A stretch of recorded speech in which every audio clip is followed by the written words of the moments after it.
எந்த ஒரு பிளேஸ்க்கு போனாலும், அந்த பிளேஸ் எனக்கு தான் அப்படின்னு ஓன் பண்ணிக்கிற பழக்கம் எனக்கு இருக்கு.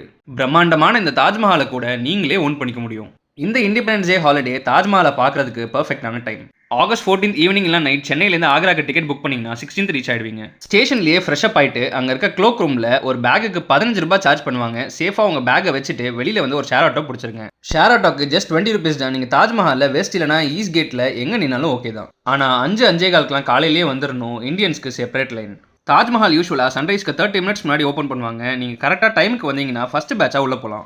என்ட்ரி ஆனதும் உள்ள போயிட்டு எங்கேயுமே நிக்காம டைரக்டா தாஜ்மஹால் முன்னாடி உங்களுக்கு எவ்வளோ ஃபோட்டோஸ் வேணுமோ அவ்வளோ ஃபோட்டோஸ் எடுத்துக்கோங்க. தாஜ்மஹாலுக்கும் நம்மள மாதிரி மூட் ஸ்விங்ஸ் இருக்கு. காலையில லைட் ப்ளூ கலர்லயும், ஆஃப்டர்நூன் ஒயிட் கலர்லயும், ஈவினிங் மேல கோல்டன் எல்லோ கலர்லயும் ரெஃப்ளெக்ட் ஆகும். யாருமே இல்லாத இந்த தாஜ்மஹாலோட சன்ரைஸை ரசிச்சுக்கிட்டு பின்னாடி பார்த்தீங்கன்னா 1000 பேர் வந்துருவாங்க. தாஜ்மஹால் சன்ரைஸ் டைம்ல ரொம்பவே பியூட்டிஃபுல்லா இருக்கும். எந்த பக்கத்துலேருந்து பார்த்தாலும் ஒரே மாதிரி சிமெட்ரிக்கலா இருக்கும். தாஜ்மஹால் உள்ள ஷாஜஹான் அண்ட் மும்தாஸோட கலரை இருக்கும். போகும்போது அவங்களே ஒரு கிளாத் ஷோ கொடுத்துருவாங்க. அதை போட்டுட்டு தான் உள்ள போகணும். ₹200 கொடுத்து டிக்கெட் வாங்கிட்டு தான் நீங்கள் மும்தாஸ் கல்லறையை பார்க்க முடியும். அப்படியே பின்னாடி வந்தீங்கன்னா யமுனா ரிவரோட வியூ பாயிண்ட்டையும் பார்க்கலாம். வீக்கெண்டுக்கு ஆவரேஜாக தாஜ்மஹாலை பார்க்க 40,000 45,000 டூரிஸ்ட் வராங்க. ஒரு 2-3 ஹவர்ஸ் தாஜ்மஹாலில் ஸ்பெண்ட் பண்ணிவிட்டு பக்கத்தில் இருக்க மற்ற பிளேசஸ் எல்லாத்தையும் கவர் பண்ணிவிட்டு அன்றைக்கி ஈவினிங்கே ட்ரெயின் பிடிச்சிட்டு மண்டே மார்னிங் சென்னை ரீச் ஆகிடலாம்.